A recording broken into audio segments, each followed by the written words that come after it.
Hello साथियों, हरे कृष्णा। अभी मैं सीतापुर से चला था, जैसे कि मैंने बताया कि हम अभी नैमिषारण्य भी जाएंगे। और अभी यहाँ पर मिश्रित एक जगह है जहाँ पर कि दधीच की हड्डी, ये जो दधीच कुंड है, ये मैं लोगों का जल यहाँ पे आया हुआ है। अच्छा, तीनों लोग। हाँ, आकाश का, पाताल का, मृतलोक का। हाँ। अब तीनों लोगों का जल मिला, तब नाम इसका दधीची कुंड पड़ा। ओके, इसी को मिश्रित कहते हैं। इसीलिए मिश्री के क्या नाम है, हाँ। क्योंकि तीनों लोगों का जल मिला, तब नाम इसका दधीची कुंड पड़ा।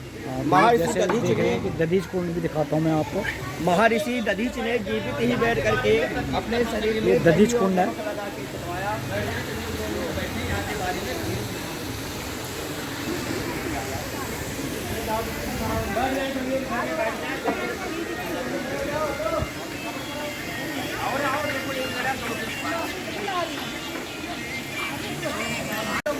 थोड़ा सा शांति का परिचय दे, शांति होकर के सुने। इस कथा को सुनने का बहुत बड़ा महत्व है।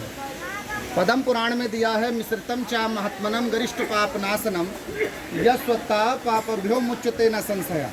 इस मिश्रित तीर्थ दधीची कुंड के महात्म को जो कोई श्रवण करता है, उनके समस्त पाप नष्ट हो जाते हैं। ऐसा पद्म पुराण में दिया। जैसा कि आप लोगों ने पढ़ा होगा, इसके नाम से अलंकित किया गया। इसकी सबसे पहले अगर किसी ने खोज की और यहाँ पर सबसे पहले कोई आया तो भगवान शिव।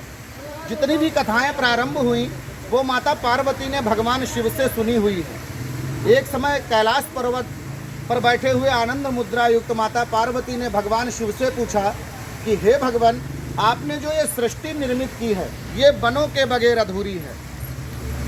तो भगवान ने प्रसन्न होकर के कहा, प्रिय, मैंने बहुत से वन लगाए हैं, पर मूलतः उन वनों में 12 वन श्रेष्ठ हैं। जैसे एक क्लास में 60 बच्चे पढ़ रहे हैं और 60 में कोई 10 फर्स्ट आ गए, पर फर्स्ट में भी कोई एक फर्स्ट होता है। तो भगवान ने 12 वन मूल श्रेष्ठ बताए और 12 में भी 3 वनों का श्रेष्ठ होना बोला। तो सबसे पहले जिस वन का नाम लिए, उस वन का नाम नैमिष का तप वनारण्य, जहाँ आप विराजमान हैं। दूसरा जो वन का नाम लिया वो काम वन, आज वृंदावन के नाम से जाना जाता है, जहाँ भगवान श्री कृष्ण ने रास रचाया। तीसरा जिस वन का नाम लिया वो मुक्ति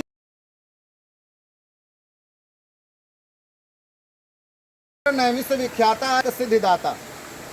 तीर्थों में अगर कोई तीर्थ विख्यात है तो नैमिष के तीर्थ विख्यात है। और नैमिष के वन की जो परिधि है वो 84 कोस की है। हर क्षेत्र की एक परिधि रहती है। यहाँ पर एक समय ऐसा हुआ कि त्रिपुरासुर नाम का दैत्य देवताओं से युद्ध करने लगा। युद्ध में देवतागण जीत नहीं पाए तो जाकर के ब्रह्मा जी के पास गए। तो ब्रह्मा जी ने बोला, इसकी मृत्यु का उपाय भगवान आशुतोष शिव के हाथ में है, आप सब उनसे प्रार्थना कीजिए, तभी इस राक्षस से आपको मुक्ति प्राप्त हो सकती है। भगवान के पास समस्त देवतागण विनम्र निवेदन करने गए। उन्होंने उनके निवेदन और इस नैमिष के तप वनारण्य में आकर के उस त्रिपुरासुर से युद्ध करने लगे।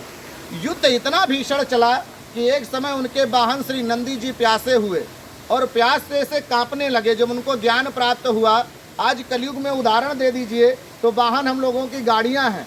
जब फ्यूल कम होता है तो गाड़ी बताती है 10 किलोमीटर आगे कहीं बीच में अगर पेट्रोल पंप पड़े तो डला लीजिए। भगवान शिव ने सोचा कि हमारे वाहन अगर नंदी जी प्यासे होकर मूर्छित हो गए तो मैं वाहन विहीन हो जाऊंगा, जमीन पे आकर के युद्ध करना पड़ेगा। जिसके कारण उन्होंने धनुष के ऊपर बाण चढ़ाकर पृथ्वी में मारा। जो जल निकला उसको नंदी जी ने पी करके अपने शरीर को शक्ति प्रदान की और युद्ध में योगदान दिया। भगवान शिव 10 सहस्त्र वर्ष तक युद्ध करते हुए उस त्रिपुरासुर दैत्य का वध किया। तो देवताओं ने पुष्प वर्षा करते हुए इसी क्षेत्र में भगवान भोलेनाथ को नए नाम से अलंकित किया, त्रिपुरारी नाम कहा गया। उसके बाद जो जल धारा निकली उसका नाम भगवान भोलेनाथ ने सारस्वत धारा रखी। इस सारस्वत तीर्थ के किनारे महर्षि दधीची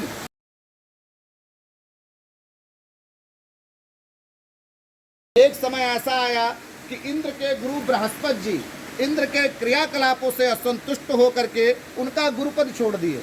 हमारा गुरु एक शक्ति देता है, एक ऊर्जा देता है, जिसके कारण हम अपने जीवन में सारे कार्य संपन्न कर पाते हैं, शत्रुओं से विजय प्राप्त कर पाते हैं। जब गुरुपद खाली हो गया और वो जो शक्ति इंद्र को मिल रही थी वो शक्ति मिलना बंद हो गई, तब दैत्य गुरु शुक्राचार्यों से आक्रमण करने को कहा। दैत्यों ने आक्रमण कर इंद्र पर विजय प्राप्त कर ली। इंद्र भयभीत होकर इंद्रासन छोड़कर भागे और जाकर के समस्त देवताओं के साथ सभा किए। दिन जो शक्ति हमें प्रदान हो रही थी वो शक्ति नहीं मिल पा रही, क्योंकि हमारे गुरु चले गए हैं। बहुत खोज की इंद्र ने, पर बृहस्पति जी उनको कहीं नहीं मिले। इस अवस्था में उन्होंने त्वष्टा ऋषि के पुत्र विश्वस्वरूप जी को अपना द्वितीय गुरु बनाया, जिनके 3 मुख, एक मुख से मदिरा, एक मुख से वायु और एक मुख से वेद मंत्र का उच्चारण करते थे। विश्वस्वरूप जी ने जब गुरुपद ग्रहण कर लिया तो वो शक्ति जो अछूट गई थी वो पुनः मिलने लगी और इंद्र ने दैत्यों पर विजय प्राप्त की।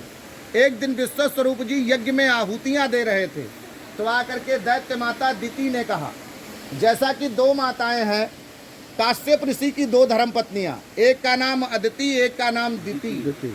अदिति से देवता उत्पन्न हुए और दिति से दैत्य। आप माताएं बड़ी धन्य हैं। हम पुरुषों में वो कलेजा नहीं है जो प्रकृति ने आपको दे रखा है, ईश्वर ने आपको दे रखा है। ईश्वर के रूप में आप साक्षात मात्र शक्ति हैं। पुत्र कितना भी कठोर हो, पर माँ अपना कलेजा निकाल कर खिला देती है। आज आकर के पुत्र, मैं तुम्हारे माँ जैसी मौसी हूँ। तुम्हारे भाई जो दैत्य है वो भूख में बहुत व्याकुल रहते हैं, इसलिए पुत्र यज्ञ करते समय यज्ञ में कुछ अंश उनको भी दे दिया करो, जिससे मेरे पुत्रों का भी पेट भर जाए। इतना सुन करके विश्वस्वरूप ने विचार किया कि माँ के समान मौसी कुछ मांगने आई है, अगर मैं नहीं दूंगा तो माँ के अपमान करने का घोर पातक लगेगा। बोले ठीक माता, आहुतियां देते समय जो साकल्य अग्निकुंड के बाहर गिरती है, यज्ञ की पूर्णाहुति पश्चात मेरे दैत्य भाई ले जा सकते हैं। इतना सुनकर के द्वितीय आशीर्वाद देती हुई चली गई, पर यह कार्य देवताओं को नहीं भाया और जा करके इंद्र से बोले, तुम्हारा गुरु बड़ा अनर्थकारी है। एक तो वो मदिरा पीता है, तुम्हारे जो शत्रु हैं दैत्य, उनको यज्ञ में अंश देना प्रारंभ किया, जिससे वो शक्तिशाली होकर के हम सब पर आक्रमण करेंगे। इतना सुन करके इंद्र को भयानक क्रोध आया, और क्रोध सब व्याधियों का मूल होता है, और क्रोध में आकर के उन्होंने अपने गुरु विश्वस्वरूप का ही वध कर डाला। वध करने के कारण गुरु वध किया तो उनको ब्रह्म हत्या दोष लगी, जिस हत्या को उन्होंने 4 भागों में बांटा। पहला पृथ्वी को दिया जो ऊसर भूमि रहती जिसमें बीज नहीं निकलता, दूसरा नदी को दिया जो झाग निकलता है, तीसरा इन वृक्षों को मिला जो गोंद देते हैं, चौथा आप माताओं में बटा जो आप रजस्वला धर्म से होती हैं। ये आपका ब्रह्म हत्या दोष का 1/4 हिस्सा है। पर जब त्वष्टा ऋषि के आश्रम में उनके पुत्र विश्वस्वरूप जी के पुत्र वध का समाचार ज्ञात हुआ, उस समय वो अग्निकुंड में आहुतियां दे रहे थे। मोह बढ़ जाने के कारण जो आहुतियों का मंत्र उच्चारण हुआ वो गलत किया गया। परिणामतः अग्निकुंड से एक दुष्ट दानव वृत्तासुर दैत्य की उत्पत्ति हुई, जो पूर्व काल में राजा चित्रकेतु था और माता सती पार्वती से श्रापित होकर के आज दुष्ट दानव वृत्तासुर बन करके उत्पन्न हुआ। त्वष्टा ऋषि ने कहा, हे पुत्र, तुम मेरे द्वारा जन्मे हो। तुम्हारा भाई एक विश्वस्वरूप था, जिसका देवताओं के कहने पर इंद्र ने वध कर दिया। तुम वध करने के बदले में देवताओं सहित इंद्र का वध कर डालो। इतना सुनकर के वृत्तासुर दैत्य धन गर्जन करता हुआ देवताओं पर दौड़ा। जो रास्ते में देवसेना आती उसको मारता काटता। पर यह समाचार जब इंद्र को ज्ञात हुआ तो इंद्र भयभीत होकर के, इंद्र डरते बहुत जल्दी हैं, छोड़ के भाग जाते हैं सिंहासन, ब्रह्मा की शरण में गए, क्योंकि ब्रह्मा जी के पास में जन्म से लगाकर मृत्यु का पूरा वृत्तांत रहता है। हमारे नारायण भी जब अवतार लेते हैं तो प्रकट यहाँ होते हैं, पर जाने का भी नियम उनके पास लिखा है कि समय जाएंगे। तो बोले परेशान मत हो इंद्र, इसकी गति के साधन लिखे जा चुके हैं। एक समय पुत्र उत्पन्न किए, जिनका नाम भृगु और अथर्वा हुआ। भृगु जिनके पोता परशुराम जी हैं। अथर्व जो अथर्ववेद के प्रणेता हैं, 4 वेद हैं, जिसमें एक अथर्ववेद भी है। अथर्व ऋषि के यहाँ भाद्र मास की शुक्ल पक्षी अष्टमी को एक पुत्र की उत्पत्ति हुई, जिसका नाम दधीच है। दधीच के गुरु भगवान आशुतोष शिव हैं, और शिव जी की ऐसी कृपा है कि उनकी अस्थियों में वज्र समाया हुआ है। तो इंद्र ने ब्रह्मा से प्रश्न किया कि भगवान ऐसी कृपा शिव ने क्यों उनके ऊपर की? तो बोले, एक समय दक्ष ने एक कनखल में यज्ञ रचाया, जहाँ पर मैं स्वयं और विष्णु और समस्त देवता आप सब विराजमान थे।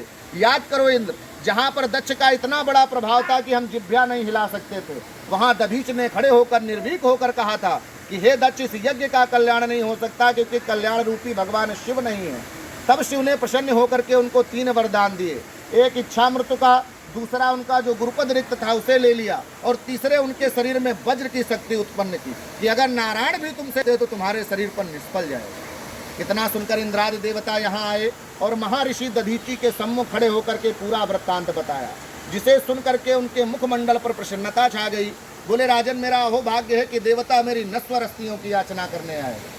मैं जन कल्याण देवहित के लिए अवश्य स्तदान करूंगा, पर मैंने एक संकल्प लिया है कि मैं तीनों लोकों के तीर्थ का स्नान करूंगा, अगर ये पूर्ण नहीं हुआ तो मैं पापगामी हो जाऊंगा। तब इंद्र ने समस्त देवताओं से कहा, समुद्रे आदि तीर्थे को स्वर्ग पाताल में वचा। देवतागण गए, आकाश पाताल मृतलोक के समस्त तीर्थों के जल लाए। दधीच ने उनकी 84 कोसी परिक्रमा की। फिर फाल्गुन की पूर्णिमा में यही बैठ गए तो देवताओं ने उनका तीनों लोकों के तीर्थ से स्नान कराया। जब सब जल आपस में मिले तो इस तीर्थ का नाम मिश्रित हुआ। मिश्रित माने मिक्सचर, मिला हुआ। दधीच का अभिषेक हुआ तो इसका दूसरा नाम जो है दधीची कुंड कहलाया। पुराण में दिया है, श्री मिश्रितम सकल तीर्थम हम नमामि शारदत्त कोटि सहितम घनासनम चह। तो साथियों, जैसे कि आपको मेरा वीडियो पसंद आया हो तो इसको लाइक कीजिए, शेयर कीजिए और सब्सक्राइब ज़रूर कीजिए और कमेंट्स ज़रूर करिए। ये यहीं पर इतनी कथा सुनाई है और यहाँ पर इस तरह से आपको एक बहुत पौराणिक कथा है ये। और इसको जैसे दधीच कुंड कहा गया है, ये मैं दिखा रहा हूँ दधीच कुंड, आपको दधीच कुंड कहलाया गया है और इस जगह का नाम मिश्रित कहलाया गया है। तो आपको अच्छी धामों का वर्णन कराता रहूँगा और आगे मैं चलूँगा नैमिषारण्य। तो थर्ड जो पार्ट होगा मेरा वो नैमिषारण्य का होगा। आप तब तक के लिए बाय। आगे सुनाते हैं।